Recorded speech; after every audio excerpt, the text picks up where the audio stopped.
आतापर्यंत 6-7 वेळा हा जल्लोष या ठिकाणी आपण करतोय.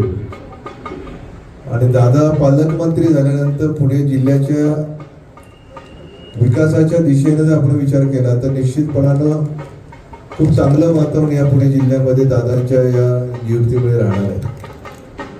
बीडची जबाबदारी देखील दादांना एक वेगळ्या पद्धतीने त्या ठिकाणी दिलेली आहे.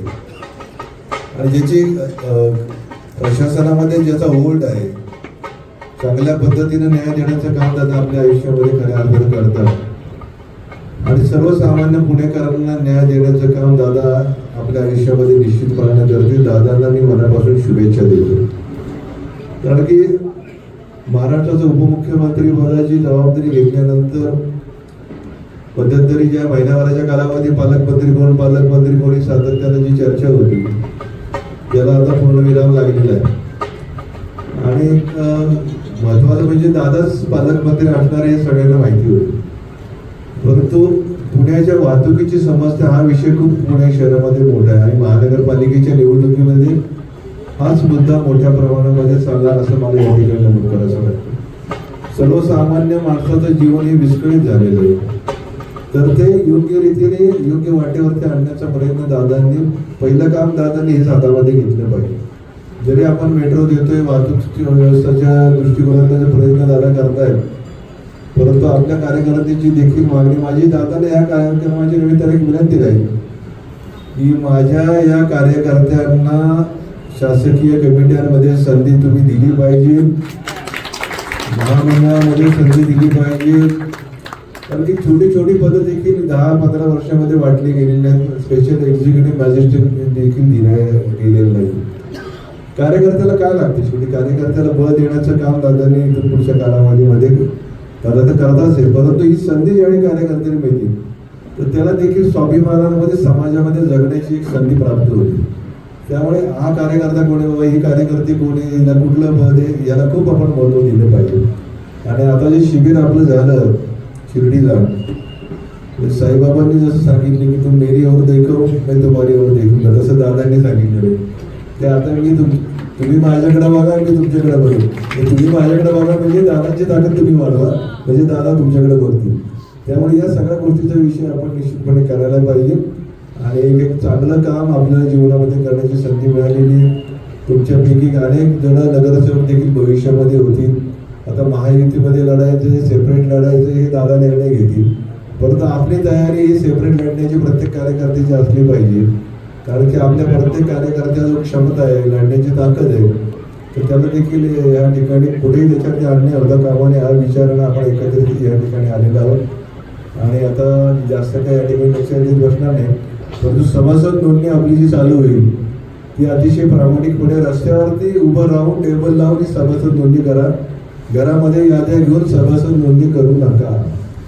कारण की खरे सभासद त्यामुळे आपल्याला पक्षाचं काम करणारे मिळणार नाही. त्यामुळे राष्ट्रवादी काँग्रेस पक्षाची ताकद या संपूर्ण पुणे शहरामध्ये, जिल्ह्यामध्ये वाढवण्याचा प्रयत्न आपण सगळ्यांनी करायला पाहिजे. दादांची ताकद आपण वाढवली पाहिजे. आणि दादासारखं एक खंबीर नेतृत्व आपल्याला या ठिकाणी मिळालेलं आहे. पालकमंत्री म्हणून ज्यावेळी भूमिका राहिली त्यावेळी सर्व कंट्रोल हा पालकमंत्र्यांच्या हातामध्ये असतो या संपूर्ण जिल्ह्यात. त्यामुळे कार्यकर्त्यांना निश्चितपणे न्याय देण्याचं काम दादा या ठिकाणी करतील. पुनश्च एकदा दादांना या निमित्ताने शुभेच्छा देतो. दादांचा उर्वरित भविष्यकाळ जसं आता सांगितलं की मुख्यमंत्र्यांची देखील काही घोषणाकाल त्या ठिकाणी झाल्या की दादांनी भविष्यामध्ये मुख्यमंत्री देखील होतील. एक लक्षात ठेवा, ज्याची क्षमता आहे तो त्या पोस्टपर्यंत जाण्याची दादाची एक क्षमता आहे निश्चितपणे. राजकारण दिवसेंदिवस बदलत असते. भविष्यामध्ये काय वेगळं राजकारण झालं दादा देखील मुख्यमंत्री ह्या महाराष्ट्रामध्ये होऊ शकतात. या पुणे जिल्ह्याचं आणि बीडचं पालकमंत्रीपद आदरणीय दादांना मिळालं याचा आनंद कार्यकर्त्यांना निश्चितपणे झालेला आहे. त्यामुळे खऱ्या अर्थानं हा जल्लोष पुणे शहरामध्ये होतोय. आणि मला असं वाटतं की पुरोगामी महाराष्ट्राला एक विचार देत असताना या पुण्याच्या विकासाला गतिमान करण्याचं सामर्थ्य आदरणीय अजितदादांमध्ये निश्चितपणानं आहे.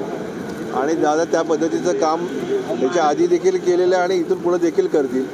परंतु कार्यकर्त्यांच्या वतीने आणि पुणेकरांच्या वतीने दादांना माझं एक मागणं आहे की पुण्यातील वाहतूक व्यवस्थापन हे खूप चांगल्या पद्धतीने करणं खूप गरजेचं आहे. लोकांना याचा त्रास खूप मोठ्या प्रमाणामध्ये पुणेकरांना सहन करावा लागतो. आणि दादा निश्चितपणाने याच्यावरती उपचार केल्याशिवाय राहणार नाहीत असं मला वाटतं. आणि एक चांगलं काम करण्याची संधी पुन्हा एकदा दादांना उपमुख्यमंत्रीपदावर पुण्याचे पालकमंत्री म्हणून आणि बीडचे पालकमंत्री म्हणून जी जबाबदारी दिली आहे याचा निश्चितपणे समाजाला उपयोग झाल्याशिवाय राहणार नाही असं मला या ठिकाणी. दोन्ही पालकमंत्री बीडकडे लक्ष देता आता पुण्याकडे लक्ष कमी होणार नाही का? असं काही होणार नाही. ज्याच्याकडे महाराष्ट्र सांभाळण्याची ताकद आहे, महाराष्ट्राची नांदी काय आहे दादाला चांगली माहिती आहे आणि या महाराष्ट्रामध्ये विकासाला गतिमान करण्याचं सामर्थ्य हे दादांमध्ये आहे. त्यामुळे नुसतं बीड असो अजून आणखीन एखादी जरी जबाबदारी दादांना दिली तरी ते दादा निश्चितपणाने पार पाडतील हा विश्वास मला या ठिकाणी नमूद करायचं वाटतं. पक्ष म्हणून महापालिका निवडणुकीसाठी याचा किती फायदा होतो? एक लक्षात ठेवा, शेवटी दादांची कार्यक्षमता आणि एक सर्वसामान्य माणसाला एक विश्वास निर्माण झालेला आहे. या महापालिकेच्या निवडणुकीच्या निमित्तानं महायुती होईल अथवा नाही होईल, परंतु आमची स्वतःची देखील पुणे शहरामध्ये एक ताकद आहे. राष्ट्रवादी काँग्रेस पक्षाची दादांची ताकद आहे आणि या ताकदीचा उपयोग या महानगरपालिकेच्या निवडणुकीमध्ये निश्चितपणे राष्ट्रवादी काँग्रेस पक्षाला आम्हाला झाल्याशिवाय राहणार नाही.